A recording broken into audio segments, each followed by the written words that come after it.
doing another episode of my sandbox series, but today it's a special episode. I'm gonna be attacking really high level players. I'm gonna start with my favorite YouTuber, Chief Pat.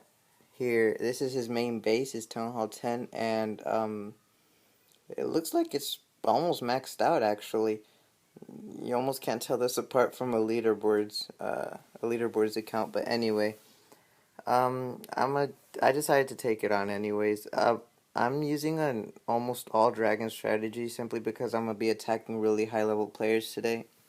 And you might think this is overkill, but when you have two Inferno towers over in the middle and expos, there's really no such thing as an overkill. As you're gonna see in a minute, it's pretty much impossible to take on Inferno towers like that without having free spells and actually do an overkill job. But anyway, I gave it my best shot. I actually brought 10 dragons because there was one in my clan castle and 10 minions. I mostly use the minions just to check for air mines, like the one that just blew up one of my dragons. But yeah, so I actually dropped my king. He was useless, and I didn't even drop my queen simply because I don't think it would have made a difference. There seems to be one dragon that actually survived down there, but it won't last long. Soon those archer towers are going to take it out in about now. So yeah, this pretty much ends it. As I said, I'm not going to drop my queen because I think it'll be useless. And I didn't do too well actually. I didn't even cover the expenses, but his base was maxed out, so or nearly maxed out. So I don't know. I think it could have gone better maybe if I spread out my dragons more. Anyway, for my next base, I'm gonna be attacking Flammy. Uh, I figured I'd attack another YouTuber, the two top YouTubers, I think, and he also has a pretty maxed out base, but I mean a pretty high leveled up base, but it's not maxed out. The reason Pat's is maxed out is because in the past 2 weeks he's spent like over like $1,500 because he's been sponsored, and he pretty much maxed it out pretty fast. So but nah, Flammy, his actually, I think I did a good job on. But that's probably because it wasn't.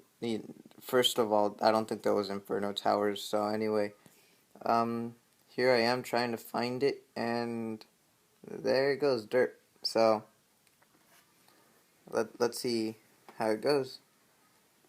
Looking here, there's really nowhere to go in. The one thing that I did notice about this space is that the air defense, they're all on the outside, so you definitely want to have a centralized air defense in my opinion. That's probably the only thing I would change though. It looks like a pretty solid base. Doesn't matter where you look at it. It's kind of designed to confuse the attacker, seeing as there's really no point of weakness. Like the archer towers are all spread out evenly, cannons are all spread out evenly. So and he's got a centralized clan castle, which is almost essential in having a good design. Anyway, yeah, as I said, if I could change one thing that would have definitely made this attack, uh, harder to get in would be I would probably put the air defense. If I were him, I would put it toward the center. Uh, just basically to make the dragons have a tougher time getting through. So, but yeah, with 10 dragons, this was a pretty much really easy. This was kind of an overkill. Plus, I used some spells unnecessarily, but oh, by the way, uh, you might be wondering how I'm attacking all these high level people. In case you don't know, I'm using this hack. It's called iMod Game, and you can basically attack anyone you can visit, but you don't really get to keep the loot, and you don't really lose your troops. So yeah, that's why I'm doing attack after attack, and my troops are just magically there. And I'm attacking people I shouldn't really be able to attack. So yeah, it basically allows you to test out your clanmates' defenses. The only person you can't attack in all of Clash of Clans is yourself. So, but as I said, you don't get to keep the loot, and you don't lose the troops. So anyway, looking here, I am gonna actually get 3 stars, just barely. I dropped my clan castle there because that air defense was doing a pretty decent job of systematically taking out all of my dragons one by one. So yeah, I kind of panicked and dropped it. Um, but yeah, as I said, I am gonna get 3 stars on this. The only thing that could probably take him out now is that Tesla, so I just dropped the last spell to make it take a while. Leveled up Teslas are actually pretty scary with the double shocking bolts. They pack quite a punch on dragons, pretty much any unit. See, so anyway, um, that's gonna wrap this base up. Just gotta wait till it finishes taking out that thing, that last storage, and that'll be 3 stars.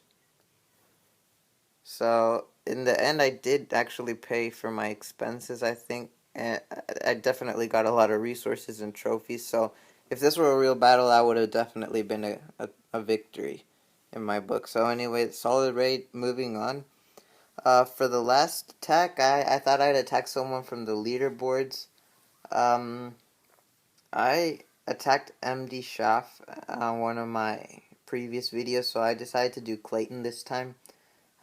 Here, these people have ridiculous bases. I'm just gonna start out by saying that it's just like impossible to get to the middle. They have like 2 Inferno Towers and 3 Expos all maxed out in the center. Once you get anywhere near it, they just start going insane and taking out your troops. And if you don't have freeze spells, you can't really take on an Inferno Tower very easily, especially from a distance, uh, as it increases its attack damage per second very, very fast, so it takes out dragons ridiculously fast. And when there's 2 of them, well, it just doubles the speed. So anyway, the thing about free spells is it resets the Inferno Towers, and it actually makes it possible to take on a base with a lot of units like this. Um, High level units, I mean, like dragons or pekkas or stuff like that. So looking here, my dragons are doing a decent job. I dropped that rage spell and it's really helping them out, but now they're actually starting to run into the range of those Inferno Towers, and it's really hurting them. You can see that one in the center, attacked by 2 Inferno Towers. It got taken out in less than like 2 seconds, 3 seconds maybe.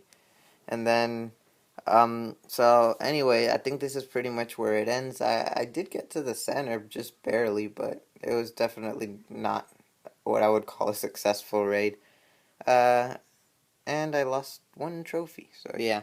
Oh, by the way, you don't win or lose trophies in these either. So yeah, that's gonna wrap it up. I hope you enjoyed this video. Drop a comment, like, and if you want, you can subscribe. I'll be dropping more videos soon. See y'all.